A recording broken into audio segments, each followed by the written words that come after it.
3, 2. Hello, everyone. I am so excited about today's webinar presenter. Y'all, this woman is absolutely, hands down, amazing.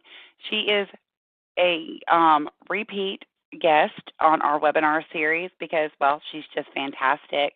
And in fact, so fantastic that recently one of the many providers that she has helped within this profession printed up these little bracelets that said WWHD so that his staff would remember in difficult situations, stressful situations, to ask themselves, what would Holly do? And I am so excited because I got to spend the weekend with her just a few weeks ago, and she brought me one of those amazing bracelets because oftentimes I ask myself, what would Holly do? If you are not familiar with Miss Holly Jensen, our guest today, I will tell you that she's been working in the chiropractic profession since 2001, working for Dr. Miles Bodson, who is the founder of Cash Practice, was working in his chiropractic office part-time, and since then, she has worked her way up to being the director of operations for Cash Practice. When I tell you she is the woman, she literally is the woman. On top of that, she's just an incredible person on a personal level, the mother of 4 amazing and beautiful children, the wife of a Navy sailor, and she is just incredibly passionate about chiropractic care, the profession, and her heart and soul is into how can she help this profession. So I'm just going to be quiet now and turn it over to the one and only amazing Miss Holly Jensen. Thank you, Holly. Thank you, Christy. Oh my gosh, every time we connect, you always are just giving me the best accolades, and I know Dr. Bodson feels the love too. So thank you so much for that introduction. I really appreciate it. Well, hello, friends, fellow CAs, office managers, back office staff, front office staff. My name is Holly Jensen, as Christy just told you, and I'm really excited to be presenting you today the 4 essential things that CAs can do to reduce stress at the front desk. And you guys know every day in practice, you work to be the best CA that you can be. But we get bogged down with multitasking, checking in patients, checking out patients, collecting money, the office management side, answering the phone. Our heads are spinning by the end of the day. But I'm going to show you 4 things that can help you organize some of your efforts so that they take up less of your headspace, less time, and really just to put more fun back in practice. So I'm hoping at the end of today's webinar that you're able to walk away with some nuggets of things that you can implement today and help make practice fun and reduce the stress from the front desk. So a couple of things that before we get started, I want to show you our antitrust statement.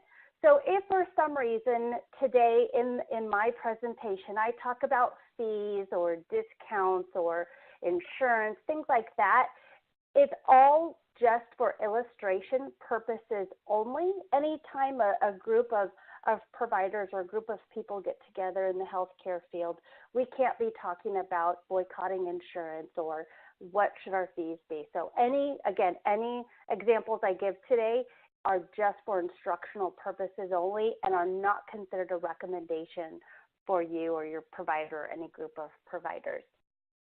All right, let's take a look at this next slide. This is a picture of little Holly back in 2002, and you can see as a CA, I'm up at the front desk, and I have a smile on my face because we had fun in practice. Now, yes, did I have stressful days?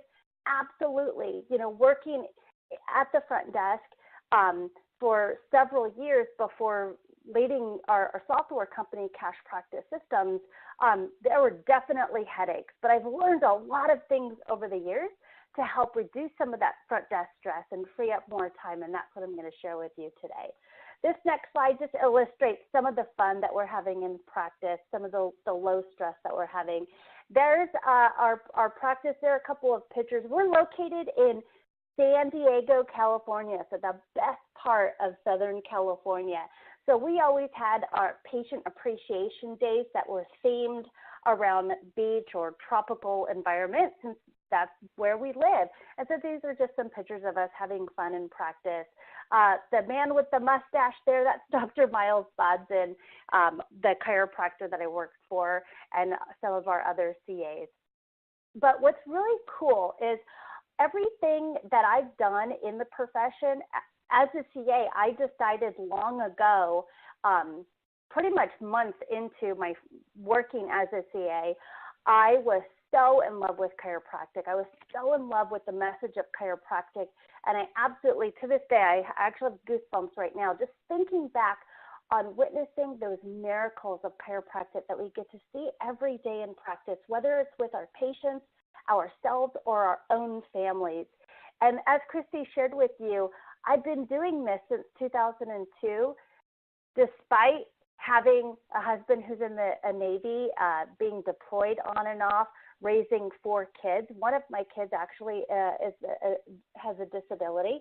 So all of those things can be challenging, but I made it a mission to find my purpose, my passion, and my calling through serving chiropractic. It looks like one of the images isn't loading here, but last year I was really proud to be featured on the cover of the American Chiropractic Assistant magazine. There's a great interview story in there about how I find my career in chiropractic rewarding. And really, friends, that's what you're in right now. As a CA, this isn't just a job. This is a career. And for myself, I hate to even think of it as going to work, because I absolutely love what I do, which is why I think so much passion comes through about what we're doing. In fact, there is a movie out right now called The Calling. It's a true story. It's based upon the life of Dr. Miles Bodson, the doctor that I worked for, showing how he was called to become a chiropractor, just like the providers that you work with. They were called to be a chiropractor. But in this story, you could also see a glimpse of Holly's calling too, about becoming a career CA. And so that's in there too. And this is actually the actress that I'm standing next to. She's the taller one. She's the one who played me in the movie, and all the feedback that I get, for those of you who know me, have seen me speak, I'm a pretty quirky, bubbly, outgoing, funny person, emphasis on the funny, funny, at least to myself.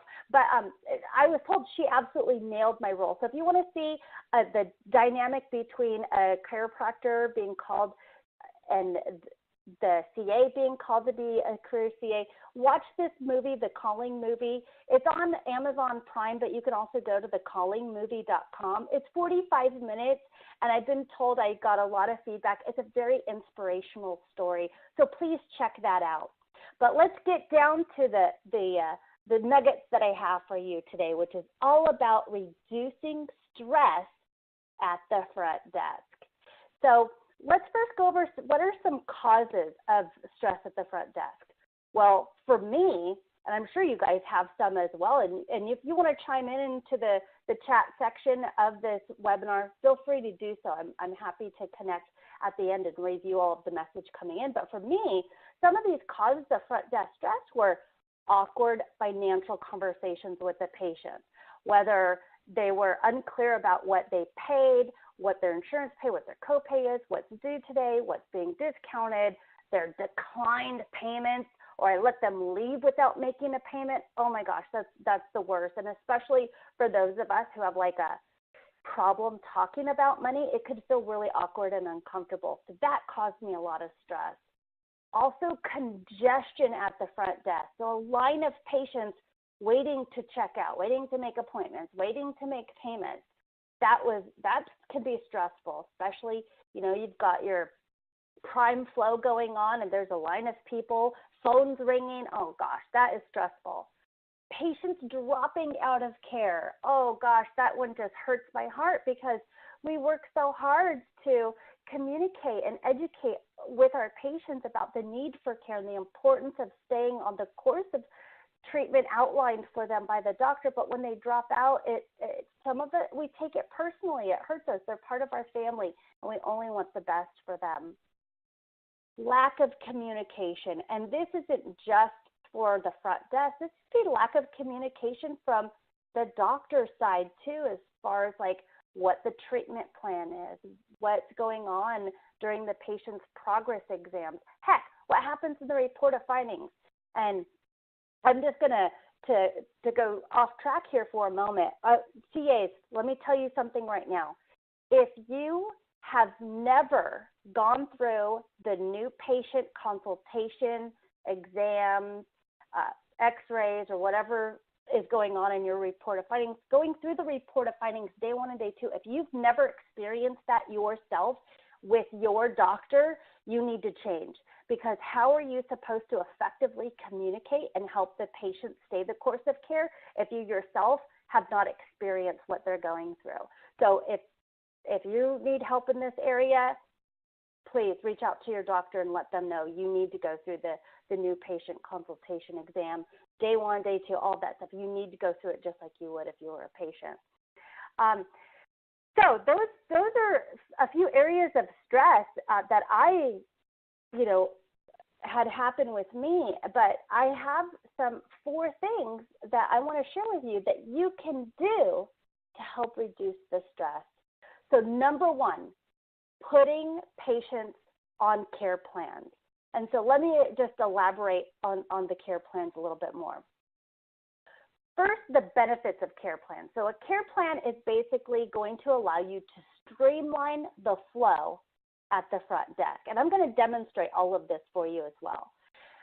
Care plan benefits also include there is absolutely no confusion over patient finances. It's very clear to them what their financial responsibilities are to your office for the care that's being provided.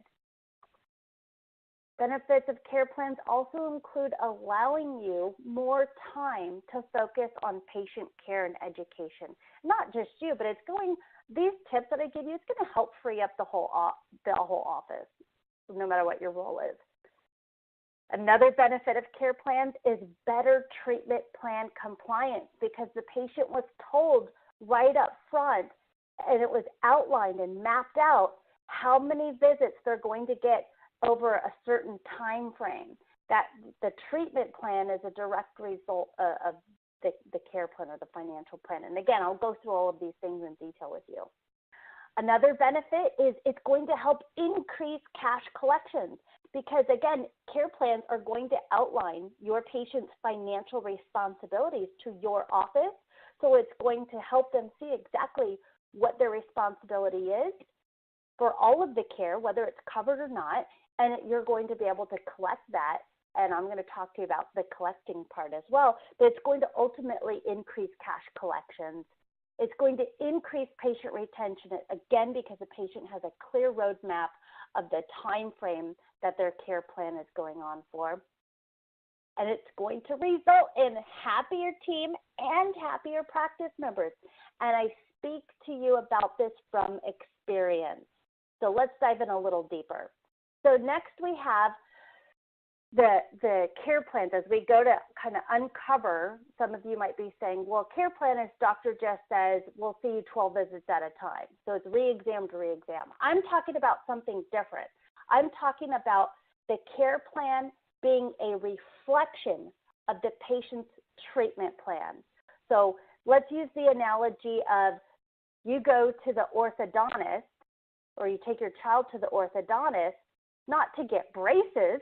You take your child or yourself to the orthodontist because you want straight teeth, right? So that is the result. That's the product. That's the outcome of the treatment plan, is the result. You go to the orthodontist to get straight teeth. That's the result. You don't go to the orthodontist for braces.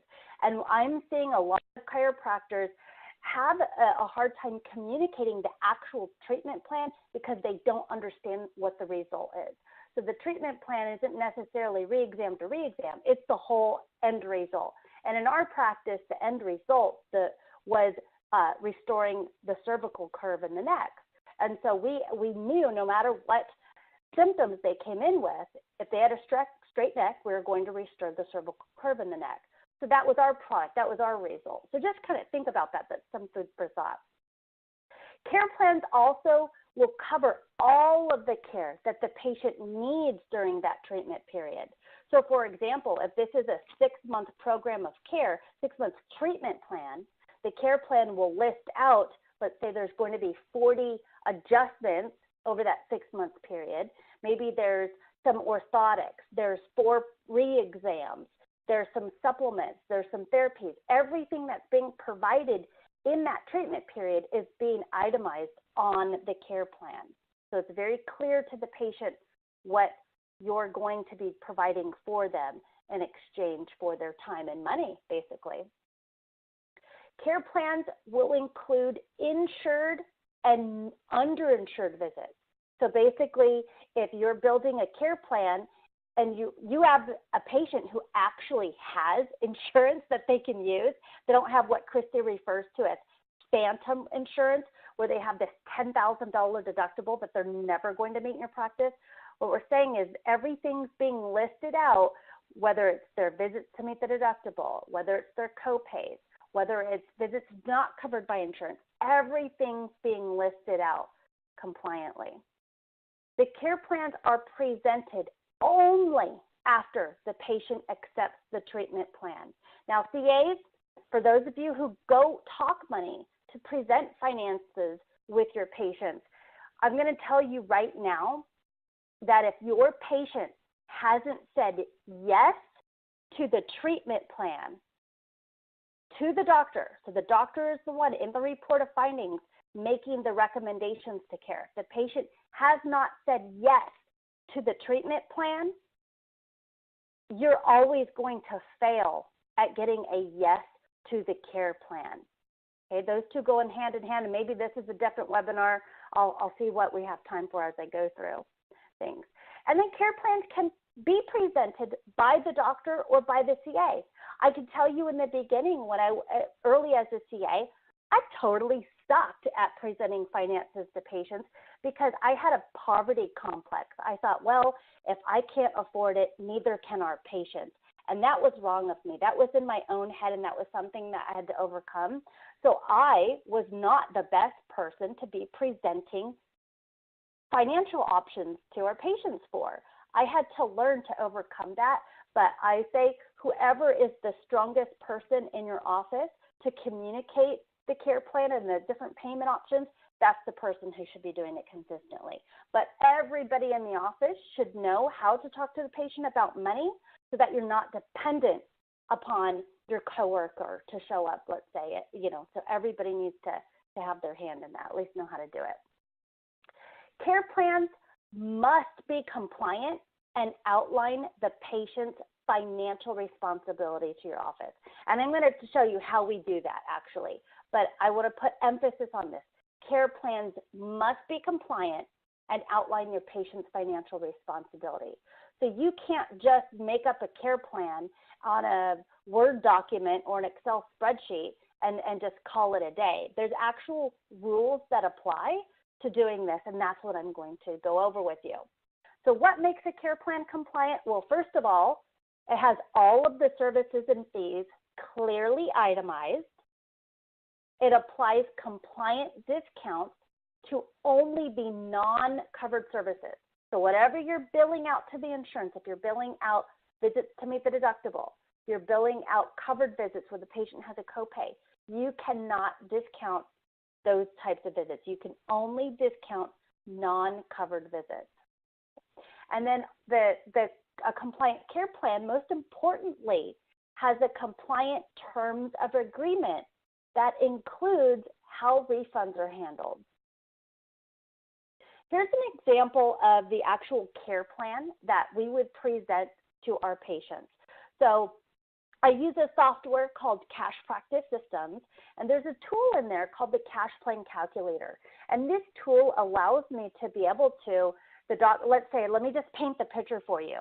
The doctor has just seen a patient and completed the day one. They had their consultation, exam, x-rays, and then while the doctor's preparing for the report of findings, he or she is going to make recommendations for the treatment plan.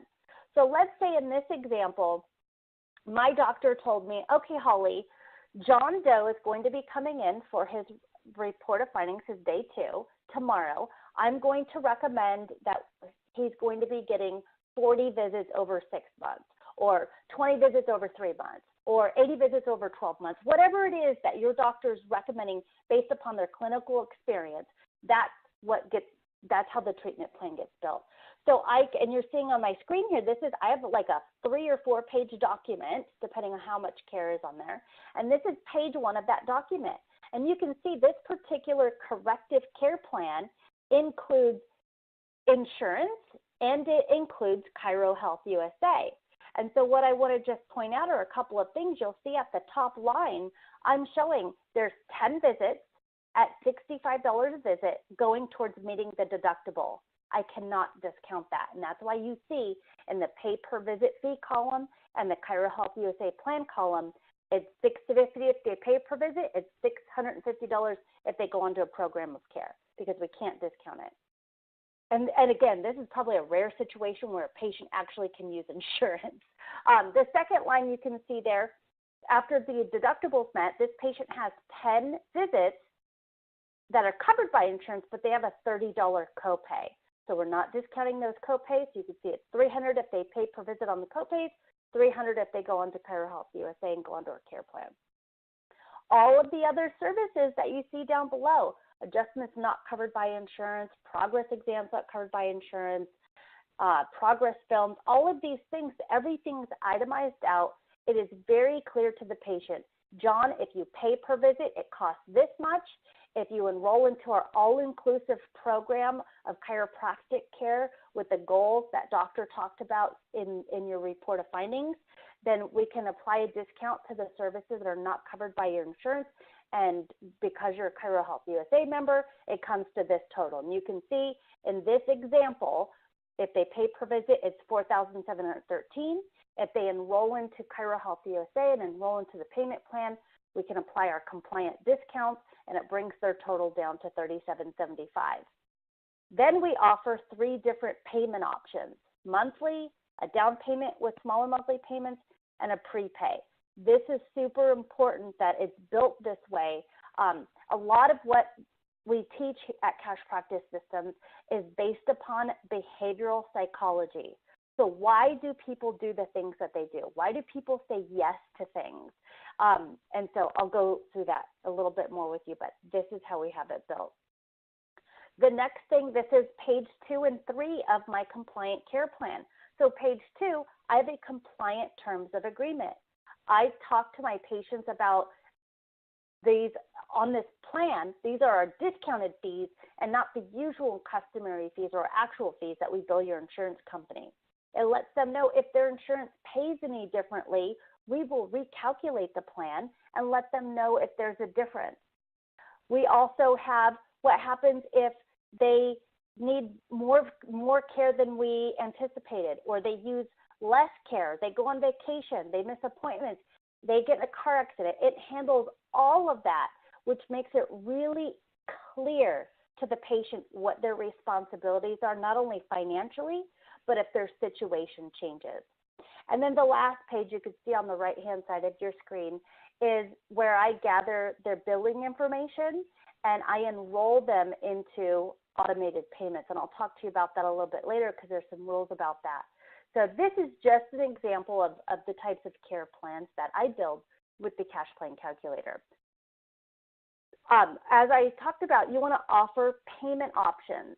So again, based upon the behavioral psychology of why people do the things they do, we offer 3 ways to pay. They can do monthly recurring payments. The second payment option we offer them is they could do a down payment followed by smaller monthly payments. And the third payment option is prepaid.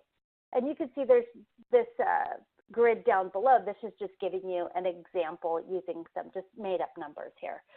So let me just give you a little bit of insight about these different payment options. If you were to go right now to a car lot, let's say CarMax, I'm sure you guys all have that all over the country.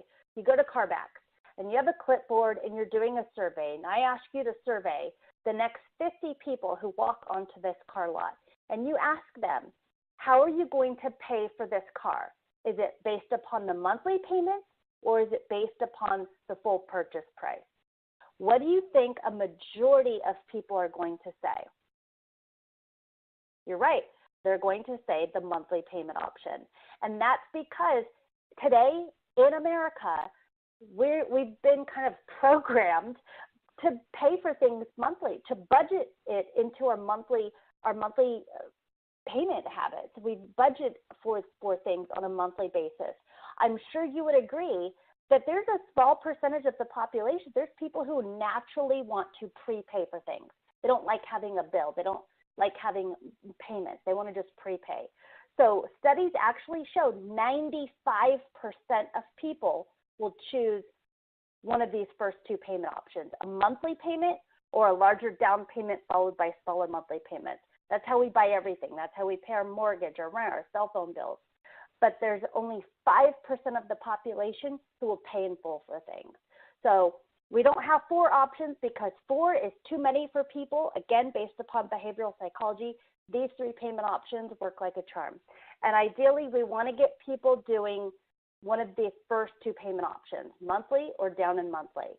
And the reason why is because having people on monthly payments really is going to help not only increase patient retention, it's going to increase the overall cash collections for the office, and the patients don't have a purchase decision to make like they do when they're paying per visit or at the end of a prepaid plan. Some different types of plans to create. I showed you an example of a corrective care plan, but you can create wellness care plans, plans with insurance, family plans.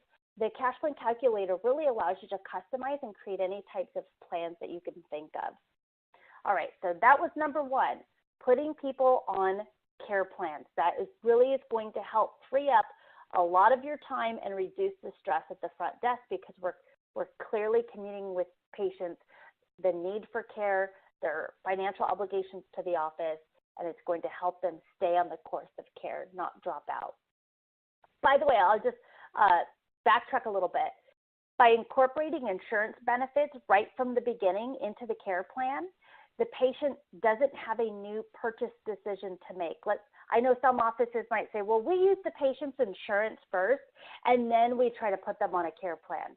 That rarely works because if the patient's used to paying their $30 copay, and now their insurance benefits are exhausted, and now you're asking them to pay $50 a visit or more, they have a purchase decision to make. So you want to incorporate their insurance right from the beginning. That way, once their insurance benefits are exhausted, they're still paying the same monthly payment. You don't have to talk to them about money. All right, number 2, another way to reduce stress at the front desk is to automate the way you're collecting payments. So automated payments will remove obstacles to continued care. And like I mentioned before, the biggest obstacle is the routine thought of money. So we have some laws of retention. Again, going back to behavioral psychology, the law of patient retention is in order to prevent patients from dropping out of care, you have to identify and remove situations where a patient has to make a decision as to whether they continue with care or not. And I've already identified a couple of them for you. One is their insurance benefits are exhausted. Now you're letting them know instead of making this $30 copay, they pay a $60 copay. So by moving situations where a patient has to think about money, you want to make sure you do that in all areas of your practice. And so care plans and automated payments are really going to help increase patient retention. You know, there are a few common situations that cause patients to drop out again. Like I said, you know, it's when their insurance is exhausted and now you are asking them to pay for their care themselves. That's one time. Another time is it's time to pay again. So you're a pay per visit practice and you're asking them to pay each time they come in. Well, they have to think about that. It's easy for them to cancel their appointment. It's easy for them to, you know, not show up. It's, you know, for drop out of care. So just think about all the different ways that you're asking patients to touch their money when they're in the office. And I'm telling you right now, if you just automate the way money's being collected, whether it's their copay or anything else, is really going to help increase cash collections, patient retention, and reduce the stress at the front desk. And just, we actually interviewed our patients and asked them about, why are they still coming? And a lot of them said it's not a lot of the other things that we might think of, like, oh, we have a cool modern office, we make it convenient, we know their name, we have these great scheduling hours, but it's really the fact that we don't remind them about money. We don't talk to them about money because when they're in the office, if they're on a monthly automated payment, it automatically comes out, whether they're at the office, whether it's a Sunday, whether it's Christmas Day, the payment automatically processes.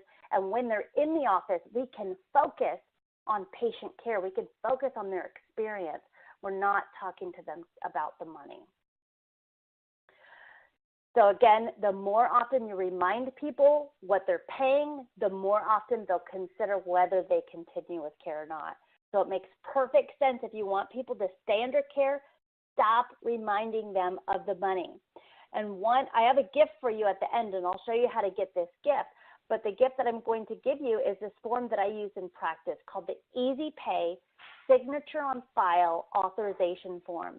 And this form, every patient that came through our office, whether they're just relief care or they're just here for a few visits or they're on a program of care, everybody I asked for their signature to be stored on file using this form. I would let them know, and here's some of my script. Let's say our patient's name is Mary. Mary, our policy is to automate the way all payments are collected in our office. It's not only more convenient for you, but it's convenient for us, and it allows us to focus on your experience while you're here. So this form here, you're going to specify an amount that you're giving us permission to charge your card for.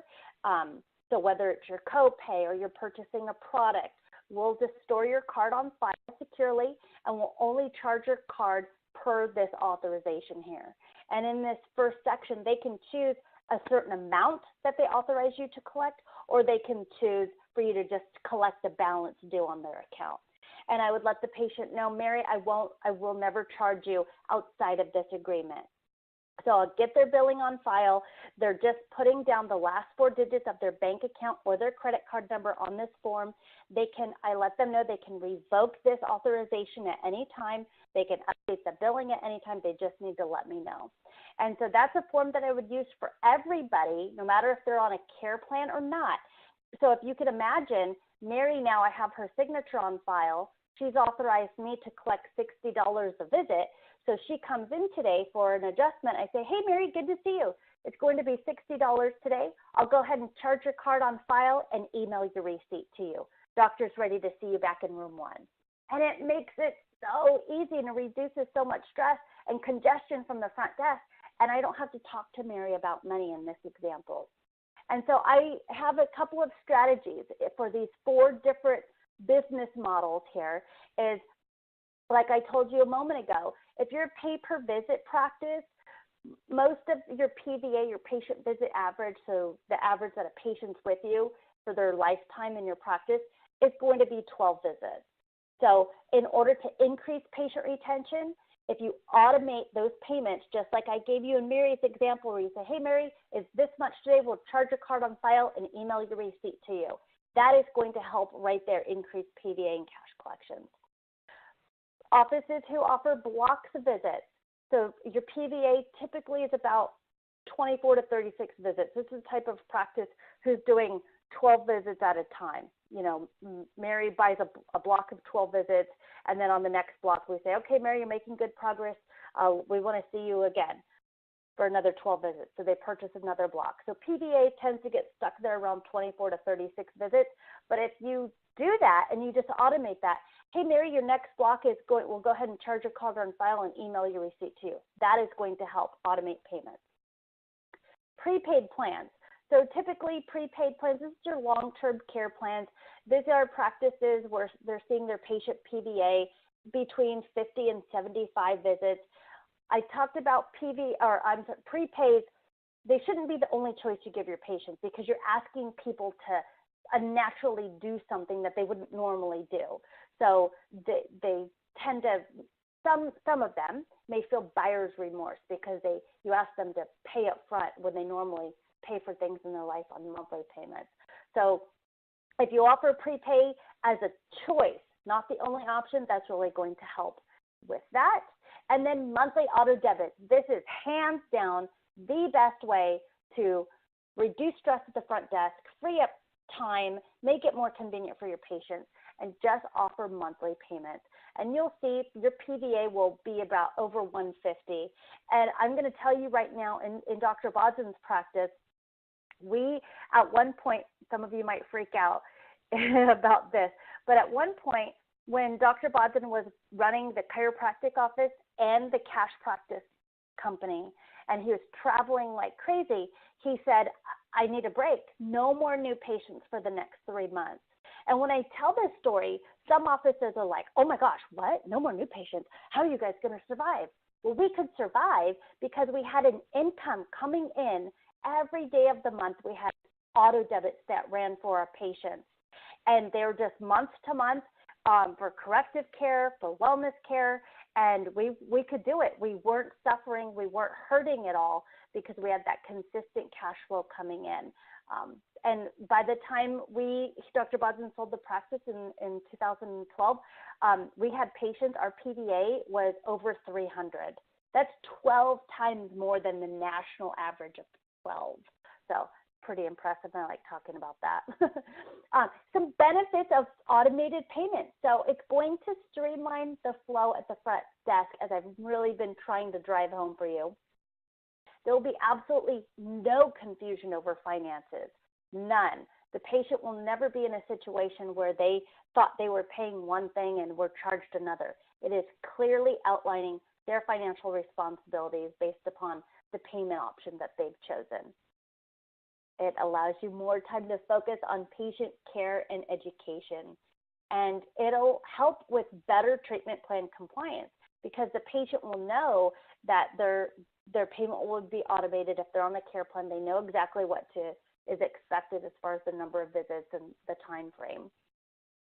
It's going to, as a side effect, skyrocket your cash collections, and it's going to really help drastically increase patient retention. And all of these things combined is going to result in a happier team and practice members, and reducing your stress is number one. So automated payments. Now, again, you can't just, now back in the day, before there were rules and laws against this, we used to have a little recipe box with note cards in it, and each of the note cards represented a day of the month, and I would write down our patient's credit card number, and then on the 1st and the 15th of every month, I sat at our credit card terminal and punched in these numbers. It would literally take me all day to run all of these payments, and it was the day that you're like, oh man, I got a headache, I don't want to come to work today. But so you can't do that anymore. You cannot store credit cards in a readable format, even if you keep them in a locked file cabinet or something. You can't do it. There's laws that prevent you from doing that, and the fines are really steep. So you want to use a PCI compliant. PCI stands for Payment Card Industry, a PCI compliant software that securely stores billing for you so that way you can automate the payment. You want to store signatures on file. You don't want to be having to print out receipts and having somebody sign a receipt every time you charge their card. Store their signature on file, automate the payment, the receipt gets emailed to them, and it's so convenient. You want to automate the one-time and the recurring payment. So even if Mary came in today to purchase supplements, I'm going to say, okay, Mary, we'll go ahead and today's total is $50. We'll charge your card on file and email your receipt to you. I'm automating every single payment, not just people who are on payment plans. Email the receipts to the patients. It makes it so convenient. Don't be printing stuff out. That'll help you save trees too, which will, for me, it mentally reduce the stress because I'm a tree hugger. But and then also you want to use secure online forms to have clients update their own billing. So the software I use is called the auto debit system. And this is so cool because if a patient's payment declines, the system will automatically email the patient a notification that their payment declined, and it will give them a button to click on to update their own billing information. I don't have to chase them down, and it makes it, a dream.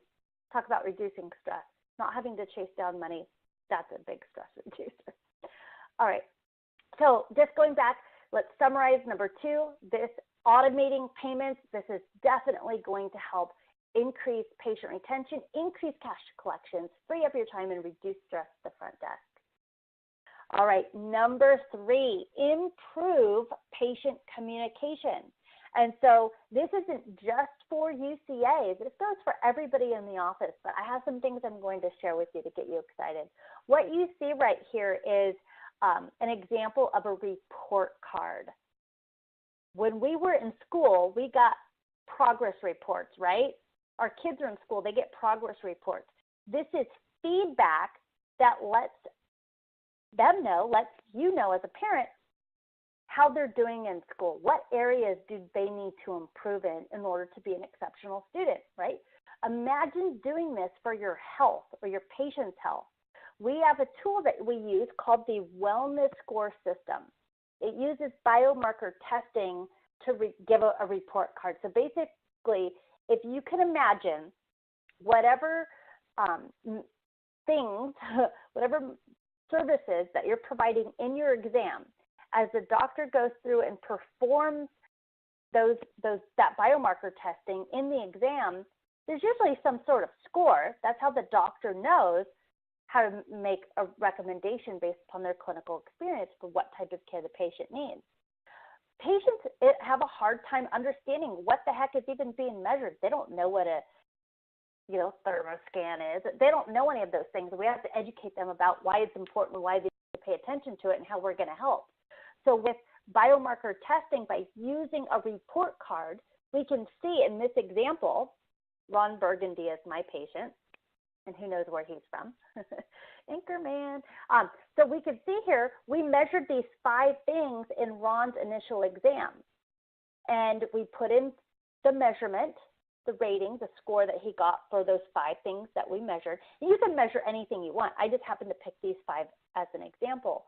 So we showed him his overall health and wellness grade is an F. So if you get an F on your report card, what do you think to yourself? Oh my gosh, how do I get a better grade? It elicits this emotional response from school. People naturally know the letter grading system, so we don't have to teach them something. They see my health is an F. In order to be at optimal wellness, I should be at an A, and it makes it really easy to communicate with the patient why they still need care even after the pain goes away. Why they shouldn't drop out of care. So the wellness score system will help them as they go through their different progress exams. We can see here for Ron, he started out as an F, but by the time he had some care done, he had another progress exam, he's at a C+. So even if Ron's feeling better and he doesn't have any pain per se, we could still let him know the goal, if you recall in the report of findings, is to get you to an A, to be at optimal health. In order to, I know you're feeling better, but you can see here, just measured you at a C+. You're making great progress, but now we're going to continue to see you. So it makes it easy. Patient communication is key. So whether it's the doctor presenting this or the CA, you're backing up the doctor, you're using this wellness score grade to keep them on the course of care and show them the progress that they're making. It also confirms they're in the right place. And I can tell you right now, as a CA, when we presented this to patients, if they had not yet referred a friend or family member into the practice, when they got their comparison report card grade to see how the progress that they're making, this is when they were so blown away. This is when I would then ask them, who else do you know who could benefit from care? And this is a great time to be getting referrals. All right, benefits of using the wellness score system to generate report card grades. The patients understand the value of care because it's so simple for them to understand. We are able to effectively communicate the need for care and the need for ongoing care. Fewer patients require recalls. This should have like a big Yahoo by it, because patient recalls, again, we're talking about patients dropping out of care, that breaks our heart. And so having fewer patients that require recalls because they've dropped out of care, they didn't show up, that's going to help reduce stress for sure. And then so that was number 3. So effectively communicating the need for care, and we do that by using the wellness score system to generate a report card. Last, but certainly not least, number 4, to help reduce stress at the front desk, is automate patient education. There's so many tools out there that you can use to help automate patient education. And I'm talking about email. There's tools, there's things that you can do in your office. There's, TVs that you can have playing a message, a silent message. There's handouts, there's brochures, there's things that you can do in office to help with patient education. But by the time they leave our office, they're going to be bombarded with big pharma and, all of these things that, can get in the way of their health and wellness. And so by automating patient education via email, we're able to have a consistent message and stay in front of them.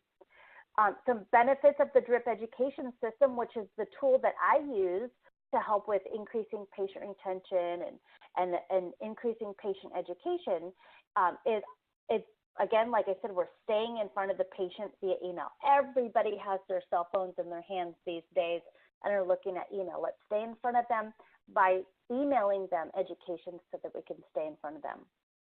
Again, fewer patients are going to require recalls. And the reason for that is because ultimately we're helping to educate the patient. They get the big idea. They get the message of how chiropractic care can help with their health and wellness. It's consistent patient education. For example, in the DRIP education system that I use, I have a library full of pre-made content that educates the patient on chiropractic. I have 2 years worth of education. We have those available for all cash practice members, but it allows me at the time I'm enrolling a patient into a program of care and setting up their payment options that they chose. I can also choose to assign them a new patient 6-week lesson plan so that once a week for their first 6 weeks of care, they're getting an email from us educating them on what a subluxation is, all of those things. And so that's just one example of how it's used, but we have a whole library full of pre-made content that you can use. It's also going to help you save money on postage, and we have a birthday card via email, and as soon as we started implementing that by sending the birthday cards via email, we saved money right there on postage. We also saved time because it took me time to fill out all these birthday cards. So by just automating patient education, automating those birthday emails, it's going to help reduce the stress at the front desk and free up your time. So I have some gifts. So while we're waiting for questions to come in or anything like that, I have a couple of gifts that I want to give you guys. The first one is the Super CA Daily Operations Checklist. This is a checklist that we have multiple CAs at the front desk. We each initial what we're doing in our shift. Not only does it hold each other accountable for what's getting done, whether it's opening the office, closing the office, what's happening during prime time adjusting hours, we have this checklist to hold each other accountable. So that's my free gift to you, along with the Easy Pay Authorization Signature on File form. That was the form I talked about earlier about getting your patient's signature on file so that you can automate their payments. So all you have to do is go to cashpractice.com/CA Essentials. So cashpractice.com/CA Essentials, and you can get these downloads for free. My team will go ahead and email that to you. All right, so I'm going to open this up for questions. Christy, if you want to chime in as well, we're going to open this up for questions. I do see a question coming through. Somebody's asking, it looks like in the pictures that I showed at the very beginning right here, is that Lori Harper? Yes, it is. That is Lori Harper. So this is Dr. Cameron Sutter, Lori Harper. She was one of the first people I trained as a CA all those years ago, and we remain great friends, and she still works at this location to this day. This is also Laura Bartolome. She's going on 16 years of working as a CA and with cash practice as well, and Dr. Miles Bodson. All right, so a few questions here. I have what we often hear those who understand their insurance asked to pay the co-pays per appointment. What do you say to them? That's a great question. So what I would do is, when I think this all kind of ties into the report of findings. So in the report of findings, you know, obviously patients are going to come in, they're going to call around, they're going to shop around. How much does it cost to see the doctor? Well, that's a whole seminar, a webinar in itself. There's some ways to handle that. I know ChiroHealthUSA has some great scripting on handling those shopper calls as well. But if the patient wants to use their insurance, usually what I'll say right away is, I'm going to, before they're presented a care plan, before they have the report of findings, I'll do my best to verify their insurance benefits. I'll ask them, like, well, John, do you know how much your deductible is? They typically know, yeah, it's $5,000. Well, John, you know, normally patients wouldn't be meeting that a deductible that high. In our practice, we do have some payment options available and some discounts that we can apply. We'll go ahead and talk to, you know, do you want to hear more about that? And that's when we pull out our ChiroHealthUSA script on, you know, opting out of the insurance when they have the deductibles that high. If somebody does have a pretty low deductible, or they are able to use some of their co-paid visits, then I'll let them know, like, okay, well, Mary, until the doctor's made his recommendations for care, your co-pays we estimate them to be about $30 a visit. We'll go ahead and collect that from you now, and if your insurance pays any differently, we'll just let you know right away if there's a difference. Then at the time when the patient has said yes to the treatment plan, as outlined by the doctor, when I come in and go over the financial plan with them, I'll let them know, Mary, good news, you have some visits that we could use that your insurance is going to cover. You, as you know, you have a $30 copay. We're able to give you a discount on the services not covered by your insurance.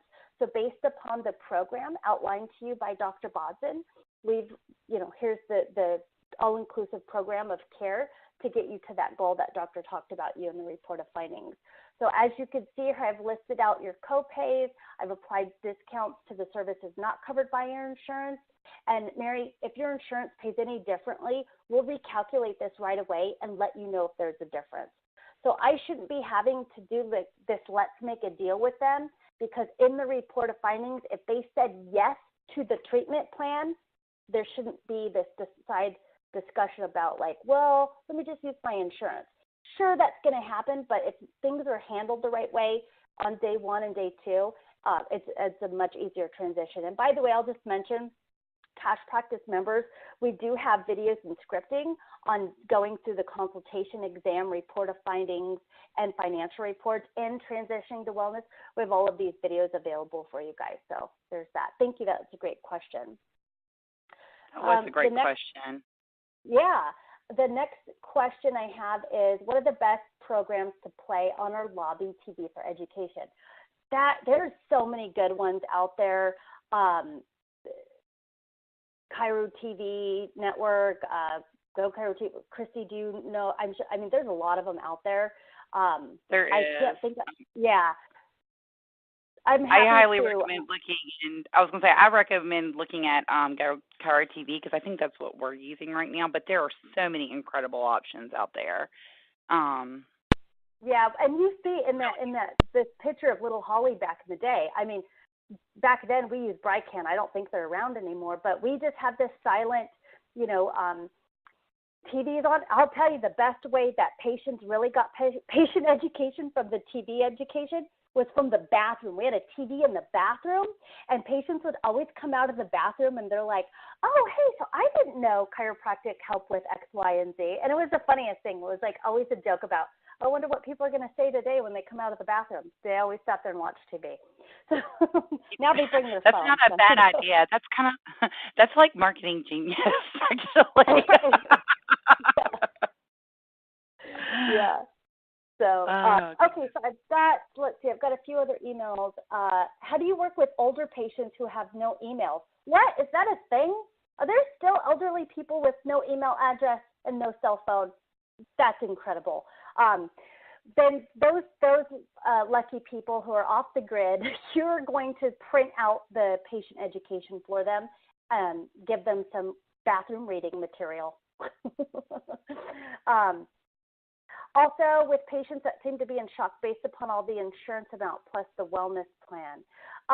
That is a whole nother webinar in itself. I think, again, if the report of findings is being clearly outlined by the doctor and the doctor gets the patient to say yes to care, when they're on an initial program of care and you're transitioning them to wellness, you get to say, hey, John, good news. You're ready for wellness care. We're going to be seeing you less. So your monthly payment of $350 is going down to $150. Stop at the front desk. Holly will get you taken care of to authorize the lower payment amount. That's how we did it, and it worked like a dream. I have somebody asking, what EHR system do we use? I've had the pleasure of working with multiple EHRs, InPhase, ChiroTouch, Genesis, Eclipse. I like them all. It just depends on what you're looking for. I was going to second that. That's a loaded question, and there is no one size fits all EHR. My recommendation is that you schedule demos with multiple ones. Like she said, we all work with different ones. We work with Genesis and Eclipse and PayDC and ACOM and ChiroTouch, and they all have like really great features that you really need to do a demo with your staff and let them weigh in because they're the ones who are using it the most. Yes, please let your staff have a say on that because you could get some really crappy software, so you want to make sure they're on board with training and implementing. All right, I've got another question here. We sometimes have patients who want to pay all of their deductible up front. I don't like doing that because what if they seek care somewhere else? What if they stop coming in, which then leaves them a credit? How do I go about this situation? Well, that's wow, somebody wants to actually prepay for their deductible up front. That's amazing. I would just let them know that because their insurance benefits are an estimation, you know, we all get that when you call to verify insurance benefits. They always make it clear this is an estimation of benefits. I would just let them know that our policy is, you know, and depending on what state you're in, you might not be allowed to be collecting that money up front anyways. So just let them know that your policy is to collect it, you know, in this one way. I think this might be our last question. What happens if they say no to care or they can't afford it but still want to come in once or twice?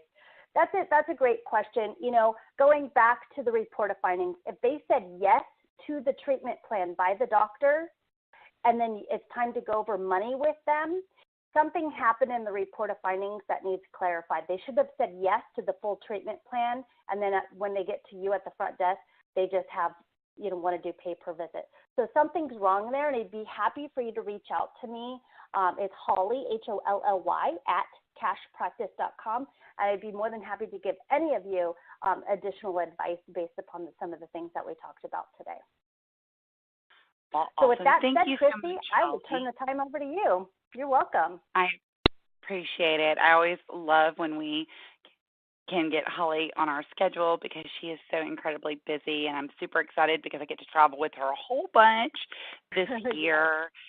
So try not to be jealous, but I promise y'all that there are tons of events going on all across the country. So if you want to spend some one-on-one time with Holly live and in person, if you think she's fun right now, you have seen nothing yet.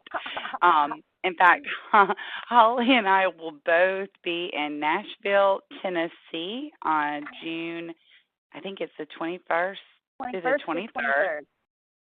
Yes. And we would love for you to join us there. You can go to ChiroSymposium.com to learn more about that event, but Holly and I will both be there speaking that weekend, and it's going to be awesome. For those of you were asking about, and Holly was talking about scripting, if you're a ChiroHealthUSA provider, when you log into the provider portal, click on the resources tab. The patient conversation guide is there. The conversation guide videos are there. If you need additional training, there's training videos, or you can request one. additional training with your network specialists and schedule an appointment right there on the screen. So just make sure you go there and utilize those resources that we have available for you. So I'm super excited. I've been calling April my Circle of Friends webinar month. So we had Holly today, and next week my very good friend Dr. Heidi Havoc is going to be on here to talk about communicating science appropriately in the chiropractic office, and I'm super stoked because she is crazy, crazy busy. And in fact, I also got to see her while we were in Iowa a couple of weeks ago, so that was awesome. But she's currently touring England, and so it'll be like 8 or 9 o'clock at night when she does the webinar next week. So tune in because she is amazing. Doesn't do a lot of webinars. Does most. I know, she's awesome. A lot of live presentations. So if you haven't registered for that one, definitely do. And then we're going to be following up with Dr. Nicole Avina on the science of sugar addiction, and I am super stoked about that. And then we'll start off May with Garrett Gunderson on cash flow optimization. So it's going to be a fantastic webinar series. I know, going into June, if you check it out, like we have some amazing speakers. We're adding more every day. In fact, I just got 2 or 3 emails with our speakers for June and July and one more for May who sent me their info so I can add it to the website. So check it out. We look forward to having you join us next week, same time, same place. Have an amazing rest of your day and a fabulous week. Bye, everybody. Thanks. All right, Holly, we are off the air.